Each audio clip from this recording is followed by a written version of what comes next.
ಆರೋಪಿ ನಟ ದರ್ಶನ್ಗೆ ಇನ್ನಷ್ಟು ದಿನಗಳ ಕಾಲ ಜೈಲೂಟವೇ ಗಟ್ಟಿ. ಮನೆ ಊಟ ಬೇಕು ಅಂತ ಅರ್ಜಿಯನ್ನ ಹಾಕೊಂಡಿದ್ರು. ಅರ್ಜಿ ವಜಾ ಆಗಿದೆ. ದರ್ಶನ್ಗಿಲ್ಲ ಯಾವುದೇ ವಿಶೇಷ ಅವಕಾಶಗಳು. ಇನ್ನಷ್ಟು ದಿನ ದರ್ಶನ್ಗೆ ಜೈಲೂಟವೇ ಖಾಯಂ. ಮ್ಯಾಜಿಸ್ಟ್ರೇಟ್ ಕೋರ್ಟ್ನಲ್ಲಿ ನಟ ದರ್ಶನ್ ಅವರು ಹಾಕಿದಂತಹ ಅರ್ಜಿ ವಜಾಗೊಂಡಿದೆ. ಮತ್ತೆ ಹೈಕೋರ್ಟ್ ಮೊರೆ ಹೋಗಲಿರುವಂತಹ ದರ್ಶನ್ ಪರ ವಕೀಲರು ರಾಘವೇಂದ್ರ ಅವರು ಕೂಡ ಈ ಸಂದರ್ಭದಲ್ಲಿ ಕೋರ್ಟ್ಗೆ ಹಾಜರಿದ್ರು. ದರ್ಶನ್ ಸಲ್ಲಿಸಿದ ಅರ್ಜಿಯ ತೀರ್ಪನ್ನ ಅವರು ಎದುರು ನೋಡ್ತಾ ಇದ್ರು.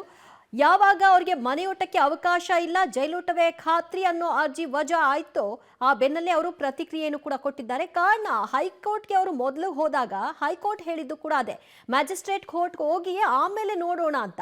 ಈ ಬಗ್ಗೆ ಮತ್ತಷ್ಟು ಮಾಹಿತಿ ಕೊಡ್ತಾರೆ ನಮ್ಮ ಪ್ರತಿನಿಧಿ ಮುರಳೀಧರ.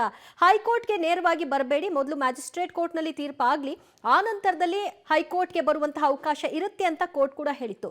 ಈಗ ಅದೇ ನೆಕ್ಸ್ಟ್ ಅವರ ಸ್ಟೆಪ್ ಖಂಡಿತವಾಗಿದ್ದೀವಿ. ಯಾಕೆಂದರೆ ಕೊನೆಗೆ ಉಳಿದಿರೋಂಥದ್ದು ಹೈಕೋರ್ಟ್ಗೆ ಒಂದು ಅರ್ಜಿಯನ್ನು ಸಲ್ಲಿಕೆಯನ್ನು ಮಾಡಬೇಕು. ಅರ್ಜಿಯನ್ನು ಸಲ್ಲಿಕೆಯನ್ನು ಮಾಡಿ ಯಾವ ವಿಚಾರಕ್ಕಾಗಿ ನಾವು ಈ ಮನವಿಯನ್ನು ಮಾಡ್ಕೊಳ್ತಾ ಇದ್ದೀವಿ ಅಂತೇಳಿ ಮತ್ತೆ ಹೈಕೋರ್ಟ್ನ ಗಮನಕ್ಕೆ ತರಬೇಕು ಮತ್ತು ಹೈಕೋರ್ಟ್ನ ಏನು ಕನ್ವಿನ್ಸನ್ನು ಮಾಡಿ ಅದಾದ ಬಳಿಕ ಆದೇಶವನ್ನು ಪಡ್ಕೊಳ್ಬೇಕಾಗಿರೋಂಥದ್ದು. ಯಾಕೆಂದರೆ ಮ್ಯಾಜಿಸ್ಟ್ರೇಟ್ ಕೋರ್ಟ್ನಲ್ಲಿ ಒಂದು ಅರ್ಜಿ ವಿಚಾರಣೆ ಸುದೀರ್ಘವಾಗಿ ಅರ್ಜಿ ವಿಚಾರಣೆ ನಡೆಸಲಾಯಿತು. ಅರ್ಜಿ ವಿಚಾರಣೆ ನಡೆಸೋ ಸಂದರ್ಭದಲ್ಲಿ ದರ್ಶನ್ ಪರ ವಕೀಲರು ಕೂಡ ಒಂದಷ್ಟು ವಿಚಾರಗಳನ್ನು ಹೇಳಲಿಕ್ಕೆ ಇಷ್ಟಪಡ್ತಾ ಹೋದ್ರು. ಜೊತೆಗೆ ಒಂದಷ್ಟು ವಿಚಾರಗಳನ್ನು ಕೂಡ ನ್ಯಾಯಾಧೀಶರ ಮುಂದೆ ಹಾಜರುಪಡಿಸುವಂಥ ಪ್ರಯತ್ನಗಳನ್ನು ನಡೀತು. ಯಾಕಂದ್ರೆ ಕುಖ್ಯಾತ ಮತ್ತು ನಟೋರಿಯಸ್ ಆದಂತ ಚಾರ್ಲ್ಸ್ ಶೋಭರಾಜ್ಗೆ ಒಂದು ವಿಶೇಷವಾದ ಅವಕಾಶಗಳನ್ನ ಕೊಡಲಾಗಿತ್ತು. ಆ ಸಂದರ್ಭದಲ್ಲಿ ಮುಂಬೈನ ಮ್ಯಾಜಿಸ್ಟ್ರೇಟ್ ಕೋರ್ಟು ಜೊತೆಗೆ ಆತನಿಗೆ ಮನೆ ಊಟ ಸೌಕರ್ಯವನ್ನು ಕೂಡ ಕೊಡ್ತಾ ಇದ್ರು. ಆ ಸಂದರ್ಭ ಅಂತ ವ್ಯಕ್ತಿಗಳಿಗೆ, ನಟೋರಿಯಸ್ ವ್ಯಕ್ತಿಗೆ ಮನೆ ಊಟದ ಅವಕಾಶವನ್ನು ಕೊಟ್ಟ ಸಂದರ್ಭದಲ್ಲಿ ದರ್ಶನ್ ಅವ್ರಿಗೆ ಯಾಕೆ ಕೊಡಬಾರ್ದು, ಅವ್ರಿಗೂ ಕೂಡ ಕೊಡಲಿಕ್ಕೆ ಅವಕಾಶಗಳಿದ್ದಾವೆ. ಮತ್ತು ಜೈಲಿನ ಮ್ಯಾನ್ಯುವಲ್ ಸೆಕ್ಷನ್ 30 ಪ್ರಕಾರ ವಿಚಾರಣಾಧೀನ ಆರೋಪಿ ಏನಿದ್ದಾನೆ, ವಿಚಾರಣಾಧೀನ ಆರೋಪಿಗೆ ಮನೆಯ ಊಟವನ್ನು ಹೊಂದಲಿಕ್ಕೆ ಅವಕಾಶಗಳಿದ್ದಾವೆ. ಜೊತೆಗೆ ಅದಕ್ಕೆ ಕಾನೂನುಗಳನ್ನು ಕೂಡ ಪ್ರತ್ಯೇಕವಾಗಿ ರಚನೆಯನ್ನು ಮಾಡ್ಕೊಂಡಿದ್ದಾರೆ ಅನ್ನೋದ್ರ ಬಗ್ಗೆನೂ ಕೂಡ ಅವರು ನ್ಯಾಯಾಧೀಶರ ಗಮನಕ್ಕೆ ತರೋ ಒಂದಷ್ಟು ಪ್ರಯತ್ನಗಳಾಯಿತು.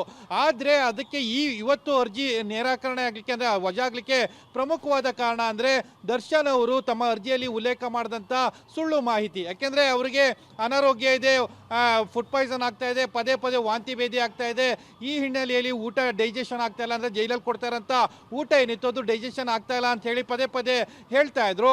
ಆದರೆ ಜೈಲಧಿಕಾರಿಗಳು ಕೊಟ್ಟಂತ ರಿಪೋರ್ಟ್ ಏನಿತ್ತು ಅಂದರೆ ಅವರು ಜೈಲಿಗೆ ಯಾವಾಗ ಬಂದರು ಅಂದರೆ ಜೈಲಿಗೆ ಬಂದ ದಿನದಿಂದನೂ ಜೂನ್ 22ನೇ ತಾರೀಕಿನಿಂದ ಮೊನ್ನೆ ತನಕ ಕೂಡ ಯಾವ್ಯಾವ ಏನು ಸಮಸ್ಯೆಗಳೇನಿತ್ತು, ಆರೋಗ್ಯ ಸಮಸ್ಯೆಗಳಿಗೆ ಯಾವ್ಯಾವ ಚಿಕಿತ್ಸೆಯನ್ನು ಕೊಡಲಾಗಿದೆ, ಜೊತೆಗೆ ಅವರು ಜೈಲಾಸ್ಪತ್ರೆಗೆ ಯಾವ ಸಂದರ್ಭದಲ್ಲಿ ಬಂದಿದ್ದಾರೆ ಅನ್ನೋದ್ರ ಬಗ್ಗೆ ಉಲ್ಲೇಖವನ್ನು ಮಾಡ್ತಾ ಹೋದ್ರು. ದಿವೇಲಿ ಗಮನಿಸಬೇಕಾಗಿರುವಂಥದ್ದು, ಅವರು ಅರ್ಜಿಯಲ್ಲಿ ಜೀರ್ಣ ಆಗ್ತಾ ಇಲ್ಲ ಅಂತ ಹೇಳಿದ್ರು. ಆದರೆ ಅವರಿಗೆ ಚಿಕಿತ್ಸೆಯನ್ನು ಪಡ್ಕೊಂಡಿದ್ದಂಥದ್ದು ಕೇವಲ ಒಂದು ವೈರಲ್ ಫೀವರ್ಗೆ ಅನ್ನೋದು ಮಾತ್ರ ಉಲ್ಲೇಖವನ್ನು ಮಾಡಿದ ಹಿನ್ನೆಲೆಯಲ್ಲಿ ಅವರ ಅರ್ಜಿ ವಜಾ ಆಗಿರುವಂಥದ್ದು. ದಿವ್ಯಾ.